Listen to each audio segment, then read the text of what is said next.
नमस्कार, आप देख रहे हैं अमृत वर्षा न्यूज। आपका स्वागत है। अंततः बिहार पुलिस की स्पेशल विजिलेंस यूनिट ने high profile corrupt top class power broker सत्ता के दलाल रिशु श्री के खिलाफ एफआईआर दर्ज कर लिया। आज 10 दिन बीत चुके हैं, लेकिन अभी तक एसबीयू ने इस मामले में कोई बड़ा कदम नहीं उठाया है। देखिए, रिशु श्री के ठिकानों पर पहले ईडी ने रेड की थी। ईडी को रेड में कई संदिग्ध सरकारी टेंडर से जुड़े दस्तावेज हाथ में लगे। रिशु श्री के लैपटॉप से बताया जा रहा है कि बहुत सारी जानकारियां मिली जो बेहद संदिग्ध और हैरान कर देने वाली थी, जिसके आधार पर बिहार सरकार के तकरीबन 2000 करोड़ रुपए के टेंडर में हुए वित्तीय अनियमितता तथा टेंडर को जारी करने को लेकर जो धांधली की गई, उसे लेकर रिशु श्री पर ईडी ने शिकंजा कसा और जो दस्तावेज जो प्रमाण हासिल हुए उसके आधार पर अंततः स्पेशल विजिलेंस यूनिट ने रिशु श्री के खिलाफ एफआईआर दर्ज किया। रिशु श्री एक तोता है जिसके अंदर प्रदेश के 6 बड़े आईएएस अधिकारियों की जान है। जी हां, आईएएस अधिकारी जिनके संरक्षण सरपरस्ती में रिशु श्री टेंडर मैनेज करने का बड़ा खेल खेलता था, अब उसके खिलाफ एसबीयू की जांच आरंभ हो गई है। देखना है यह जांच क्या परिणति हासिल करती है। क्या रिशु श्री को संरक्षण देने वाले या रिशु श्री के नाम पर बिहार में सैकड़ों करोड़ के घोटाला करने वाले बड़े अधिकारियों के नाम उजागर होंगे या इस मामले को कोल्ड स्टोरेज में डाल दिया जाएगा? ये एक बड़ा सवाल है, क्योंकि रिशु श्री जैसे करप्ट पावर ब्रोकर के कारस्तानियों ने बिहार में सीएम नीतीश कुमार के सुशासन और भ्रष्टाचार के मामले में जीरो टॉलरेंस वाली इमेज पर गहरा आघात पहुंचाया है। ईडी ने रिशु श्री के खिलाफ कार्रवाई आरंभ की थी तथा जो प्रमाण हासिल हुए उसके आधार पर एसबीयू ने अब उसके खिलाफ एफआईआर दर्ज किया है। देखिए, मनी लॉन्ड्रिंग के पूरे सबूत ईडी को मिले थे। ईडी ने सारे सबूत एसबीयू को हैंडओवर कर दिया, जिसके आधार पर रिशु श्री जैसे करप्ट पावर ब्रोकर जिसके इतने हाई प्रोफाइल लिंक हैं कि आमतौर पर अगर ईडी ने उस पर कार्रवाई नहीं की होती तो उसके खिलाफ कार्रवाई करने से की क्षमता या हम कहें हैसियत बिहार पुलिस के किसी भी विंग में नहीं थी। रिशु श्री के ऊपर किसका हाथ है यह अभी तक सामने नहीं आया है, लेकिन ईडी के पास जो इन्फॉर्मेशन है उसके मुताबिक नीतीश सरकार के में बड़े बड़े मजबूत पदों पे बैठे कई आईएएस अधिकारी, लगभग आधा दर्जन से अधिक आईएएस अधिकारियों से सीधे रिशु श्री का लिंक है। रिशु श्री इन्हीं अधिकारियों के बदौलत करप्शन का काला खेल खेल रहा था। सरकारी टेंडर में करोड़ों की दलाली निकाली गई, वो पैसे प्रदेश के बाहर भेज दिए गए। देखिए, ईडी ने रिशु श्री के द्वारा किए गए विदेश यात्राओं के ब्यौरा भी एसबीयू को सौंपा है। स्पेशल विजिलेंस यूनिट के पास अब ये एक बड़ी चुनौती है कि रिशु श्री जैसे करप्ट पावर ब्रोकर को किस प्रकार वो पकड़ती है और किस प्रकार उससे सारे राज उगलवा कर इस प्रदेश को हजारों करोड़ की क्षति पहुंचाने वाले जिम्मेदार शख्सियतों पर कार्रवाई करती है। देखिए, यह एक बड़ा प्रश्न है और सबसे बड़ी बात है कि बिहार सरकार के एसबीयू के लिए एक बहुत बड़ा चैलेंज है।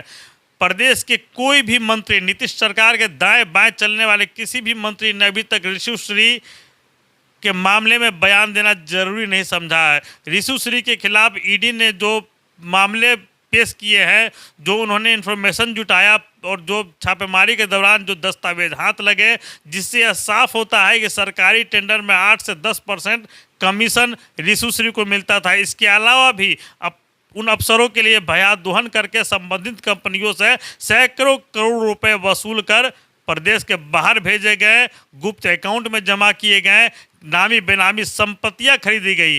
रिशु श्री के पास तकरीबन 200 करोड़ से अधिक संपत्ति के दस्तावेज छापेमारी के दौरान ईडी को मिले थे।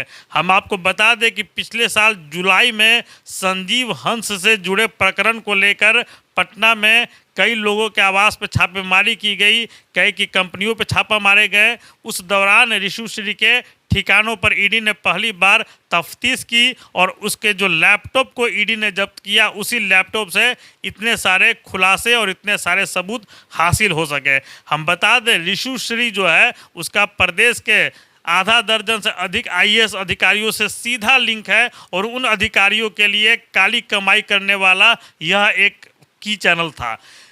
रिशु श्री अगर गिरफ्तार किया जाता है या एसबीयू मजबूती से उसे उठाकर पूछताछ करती है तो निश्चित तौर पे जो चौंकाने वाली जानकारियां आएंगी, उससे बिहार के नीतीश सरकार के सेहत पर भी दुष्प्रभाव पड़ सकता है। क्योंकि नीतीश सरकार के दौरान पिछले 10 वर्षों से रिशु श्री जैसा व्यक्ति अपना अवैध कारोबार चला रहा था। सरकारी टेंडर में 10 से 15% तक कमीशन लिए जा रहे थे। इतना ही नहीं, जो हमें जानकारी मिली है कि जितने टेंडर शेड्यूल रेट से अधिक रेट पर बाहरी कंपनियों को दिए गए, वैसे टेंडर में शेड्यूल रेट के ऊपर जो एबोव बोली लगाई गई, वह सारा रकम रिशु श्री जैसे बिचौलिए के माध्यम से अफसरों के ब्लैक अकाउंट में विदेश पहुंच गए हैं। हालांकि इसकी आधिकारिक पुष्टि नहीं की गई है और ना ही इसको लेकर अभी तक ईडी या एसबीयू की तरफ से कोई खुलासा किया गया है। लेकिन जो संशय है, जो शंकाएं उत्पन्न हो रही हैं,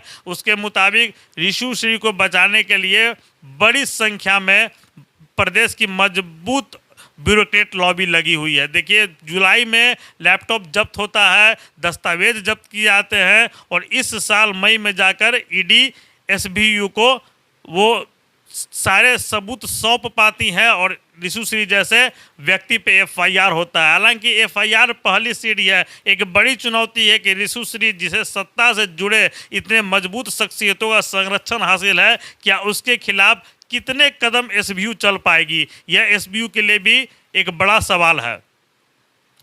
प्रदेश के कई अधिकारियों की काली कमाई का पूरा कच्चा चिट्ठा रिशु श्री के पास है। सीएम नीतीश कुमार को खुद गौर फरमाना चाहिए कि उनकी सरकार में उनके नाक के नीचे लगभग 2000 करोड़ के टेंडर स्कैम किए जाते हैं और रिशु श्री जैसे बिचौलिए ऐसे स्कैम को वरीय आईएएस अधिकारियों के संरक्षण में अंजाम दे जाते हैं और सीएम नीतीश कुमार को भनक तक नहीं लगती है। खैर, तब भनक नहीं लगी, कोई बात नहीं, लेकिन अब सीएम नीतीश कुमार अगर एसबीयू को खुली छूट देते हैं तो निश्चित तौर पर रिशु श्री जैसे बिचौलिए गिरफ्तार भी किए जा सकेंगे और पूछताछ के बाद प्रदेश को लगाई गई सैकड़ों करोड़ के क्षति का भरपाई भी वैसे लोगों की काली कमाई को जब्त करके किया जा सकेगा। लेकिन यह बड़ा प्रश्न है, क्या यह संभव है कि इस सरकार में जब खुद रिशु श्री के सरपरस्त अधिकारी महत्वपूर्ण पदों पर बैठे हैं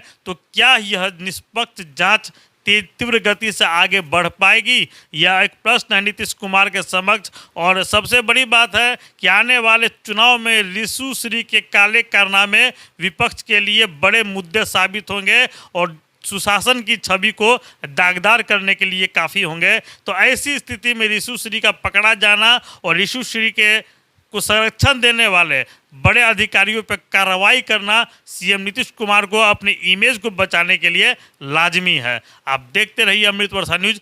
धन्यवाद।